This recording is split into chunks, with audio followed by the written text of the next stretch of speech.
اعوذ باللہ من الشیطان الرجیم بسم اللہ الرحمن الرحیم۔ امید کرتا ہوں کہ آپ تمام لوگ خیریت سے ہوں گے۔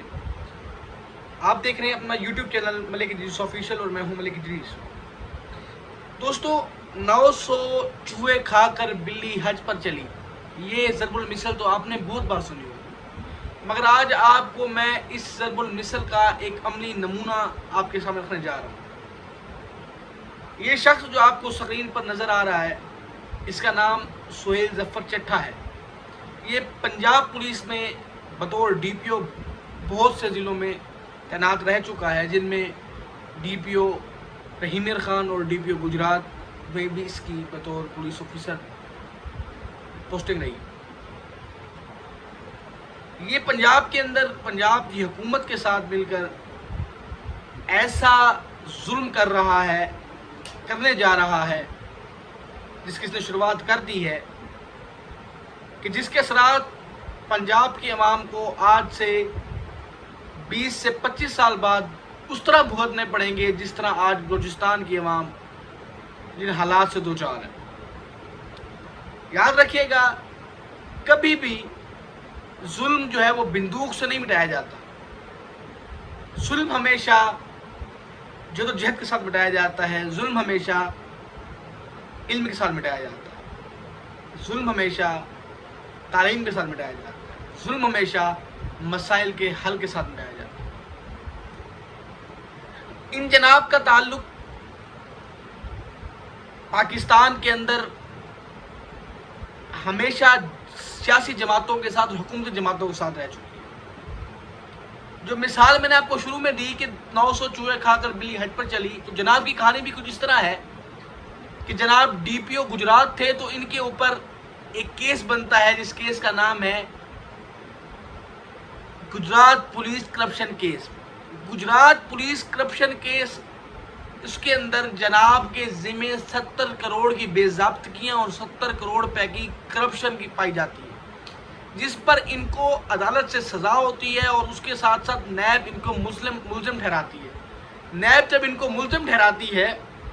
تو جناب بیرون ملک بھاگ جاتے ہیں، 2 سال کے لیے بیرون ملک میں مقیم رہتے ہیں، جس کے بعد پی ڈی ایم بنتی ہے، شہباز شریف کی حکومت آتی ہے، اور شہباز شریف کی حکومت آنے کے بعد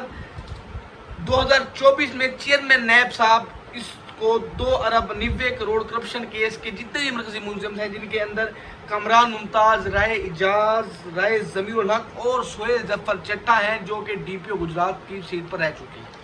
اس کیس میں ان کو جو ہے بری کر دیتے ہیں اور سزا ان کی معاف کر دیتے ہیں، جس کے بعد شہباز شریف صاحب کی خصوصی ہدایات پر اس شخص کو ڈی جی اینٹی کرپشن لگا دیا جاتا ہے۔ اب آپ یہ دیکھیں کہ جو شخص جس کے اوپر 70 کروڑ روپے کے کرپشن کے الزامات ہیں، اس شخص کو ڈی جی اینٹی کرپشن لگا دیا جاتا ہے۔ اس کے ساتھ ساتھ یہ تصویر جو آپ دیکھنے جا رہے ہیں، یہ تصویر آپ کا ہوش اڑا دینے والی تصویر ہے کہ ڈی جی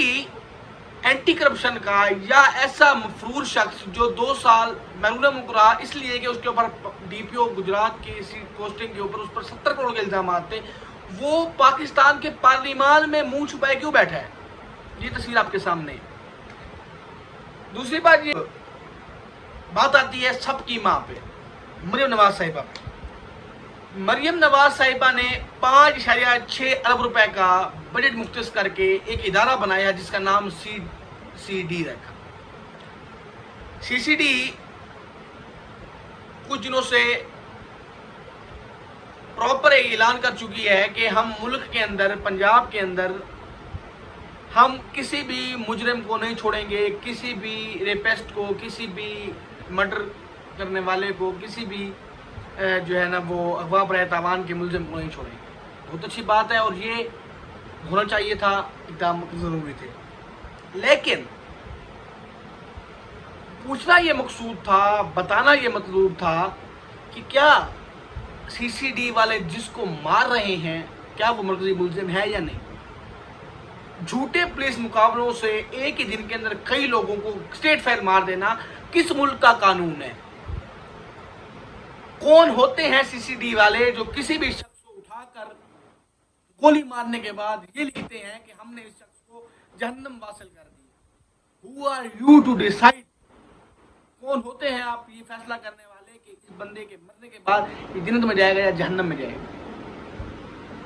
میں جہاں تک جانتا ہوں سی سی ڈی والوں سے جہاں تک میرا واسطہ پڑا ہے, میرا پالا پڑا ہے پولیس والوں سے, تو جناب یہ پولیس والے اپنی ذاتیات کے اندر لوگوں کو بے قصور اٹھا کے مارتے ہیں, جعلی پولیس مقابلے کرتے ہیں, کرمنلز بناتے ہیں. میں آپ کو ایک انٹرسٹ بتاتا ہوں کہ کچھ روز پہلے علی پور ضلع مظفر گڑھ کے اندر جو میرا علاقہ ہے, میرا حلقہ ہے, اس کے اندر باقاعدہ ایک علاقے کے اندر مکمل پولیس نے مشینری کے ساتھ ایک بوسن گینگ نامی گینگ کے اوپر حملہ کیا, باقاعدہ اس کو تباہ کرنے کی, مطلب ایک ان کا جو میڈیا پہ ان کی جو ریپرزنٹیشن تھی وہ یہی تھی جیسے وہاں بہت بڑے دہشت گرد رہتے ہیں اور ہم ان دہشت گردوں کو مارنے کے لیے ایک بہت بڑا آپریشن کر رہے ہیں جس میں ہم نے بڑا کام کیا, اور یہ آپریشن کئی دن تک جاری رہا. بوسن گینگ کے ٹھکانوں کو آگ لگا دی گئی, بڑا کچھ اس میں انہوں نے ہائی لائٹ کیا. تو میں یہ پوچھ سکتا ہوں کہ یہ بوسن گینگ بنانے والا کون تھا؟ اب اگر آپ بوسن گینگ کے اس علاقے کی بات کرو, اس علاقے میں میں بھی گیا ہوں, وہ علاقہ انتہائی پسماندہ ہے, جس پر صحافی یہ لکھ رہے تھے کہ اس علاقے کے اندر 2 کروڑ روپے سے زائد کا اسلحہ جو ہے نا وہاں تک ان کے پاس موجود تھا. سوال یہ ہے کہ جس حلقے کے اندر, جس علاقے کے اندر دریا سے گزرنے کے لیے ایک پل موجود نہیں ہے, وہاں 2 کروڑ کا اسلحہ کیسے آیا؟ اب اگر وہاں کی اگر تحقیقات کی جائے تو وہ سارا مسئلہ زمینوں کا مسئلہ ہے. زمینیں ان لوگوں کی ہیں جن پر حکومت کے افسران ان سے بھتہ لے کے ان کو دیتے ہیں, جب وہ بھتہ دینے سے انکار کرتے ہیں تو ان کے اوپر آپریشن کر دیا جاتا ہے, اور ان کو مارنے کے لیے ان کو دہشت گرد ڈکلیئر کر کر حکومت سے بڑے بڑے انعام حاصل کیے جاتے ہیں. اب سبدی ماں نے 5,600 روپے دے کے سی سی ڈی کو یہ کہا ہے کہ جائیں آپ پنجاب کے بچوں کو یتیم کریں. ہمیں کرمنل سے نفرت ہے, ہمیں کرائم سے نفرت ہے, ہم چاہتے ہیں کہ پنجاب میں کرائم نہ ہو, ہم چاہتے ہیں کہ پنجاب سیف فرسٹ ہو, مگر ایک ادارہ بنا کر مخصوص لوگوں کو اٹھا کر مارنا, ان کی اولادیں کیا سمجھیں گی؟ ان کی اولادیں کیا آپ کے ساتھ دیں گی قانون کا؟ جس کے گھر میں گھس کر آپ اس کے باپ کو بغیر کسی جرم کے, بغیر کسی جوڈیشل ریمانڈ کے, بغیر کسی ایک پراپر پروسیس کے, بغیر کسی عدلیہ کے اس کو جا کر ٹھوک دیتے ہیں گولی, تو مجھے بتائیں تو وہ جب بڑا ہوگا تو وہ تو رگو بھائی بنے گا, جب وہ بڑا ہوگا وہ تو شاکا بنے گا. تو لہٰذا یہ تمام چیزیں پاکستان کے اندر بدامنی کا سبب بننے والی ہیں. میں مریم نواز سے بھی کہوں گا کہ مریم نواز صاحبہ جس طرح آپ کرنا چاہ رہی ہیں, جس طرح آپ کرمنلز کو ختم کرنا چاہ رہی ہیں, اس طرح مشرف نے بھی کیا تھا, جس کا آج تک بلوچ جو ہیں بلوچستان میں اس کا صلہ بھگت رہے ہیں. آج تک اکبر بگٹی کے قتل کے بعد فوج اور بلوچوں کے درمیان نفرت کی بنیاد پیدا ہو چکی ہے. آج تک اگر وہاں وسائل نہیں ہے اس کی مین وجہ یہی ہے کہ ناراض بلوچ وہاں موجود ہے. آپ نے ایک دن کچھ روز پہلے ظفری نامی ٹک ٹاکر جو تھا, جس کے اوپر اگر مقدمات تھے تو اس کو پکڑا جاتا, گرفتار کیا جاتا, گرفتار کر کے جوڈیشل ریمانڈ دیا جاتا, اس کو پولیس مقابلے مار دیا گیا, اور لکھا کیا جاتا ہے اپنے ساتھیوں کی فائرنگ سے ہلاک. اور مجھے بتاؤ کہ کیا تمہارے پاس اسلحہ نہیں ہے؟ تم نے جب بھی کسی کو مارا یہی لکھا کہ اپنے ساتھیوں کی فائرنگ سے ہلاک. پولیس کا جو شہانہ اتنا بجٹ ہے وہ اس کی گولیاں کہاں جا رہی ہیں؟ سی سی ڈی کا بننا پنجاب پولیس کی کارکردگی کے اوپر, پنجاب پولیس کی ساری 2 نمبری کے اوپر, اور پنجاب پولیس کی کارکردگی کے اوپر, پنجاب پولیس کے سارے بجٹ کے اوپر تماچا ہے کہ جو ملزم سی سی ڈی پکڑ سکتی ہے وہ پنجاب پولیس کیوں نہیں پکڑ سکتی؟ پہلی بات تو یہ ہے نا کہ جو ملزم پنجاب پولیس پکڑ سکتی تھی وہ سی سی ڈی پکڑ رہی ہے. سی سی ڈی سے پوچھا ادارہ بنا کے وہ جو کرمنلز کو پکڑے گا, تو پنجاب پولیس کیا کر رہی ہے؟ یعنی کہ ابھی تک پنجاب پولیس نے خود ریلیف دیا ہوا تھا, قبضہ مافیا کو, ریپسٹ کو اور تمام لوگوں کو پنجاب پولیس نے خود پروٹیکٹ کیا ہوا تھا, کہ اس کو پکڑنے میں سی سی ڈی بنانی پڑ گئی. اب سی سی ڈی بن چکی ہے. اب یہ کہنا چاہتا ہوں کہ وکلا کو کردار ادا کرنا چاہیے. وکلا کو چاہیے کہ پنجاب کے ماؤں بہنوں کو سروں سے دوپٹے مت اترنے دیں. ان کو چاہیے کہ پراپر جوڈیشل ریمانڈ, لوگوں کو سزائیں دلوائی جائیں پراپر اس کے جوڈیشل ریمانڈ کے ذریعے, پراپر جوڈیشل پروسیس کے ذریعے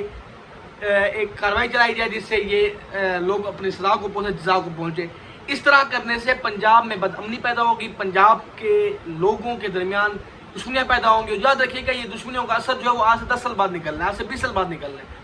10 اور 20 سال بعد یہی جو بچے جن کے باپ کو آپ آج مار رہے ہیں, جس کے دادا کو آج آپ مار رہے ہیں, اس کا بچہ جب جوان ہوگا تو وہ اپنے ہاتھ میں کلاشن کوف اٹھائے گا, وہ کلاشن کوف قانون کے خلاف ہوگی, اور جب وہ ریاست کی ریٹ کو چیلنج کرے گا پھر آپ ان دہشت گردوں کو ماریں گے. تو میں یہی کہتا ہوں کہ دہشت گردوں کو مت مارو, دہشت گردوں کو ماں کو مارو جہاں سے دہشت گرد پیدا ہو رہے ہیں. تو اس وقت تو وہ کوک آپ بن رہے ہیں. آپ 5,600 روپے ان کو گولیوں کے دے رہے ہیں کہ جا کے بچوں کو یتیم کرو. آپ اگر صرف 5 ارب روپے بھی دے دیتے نا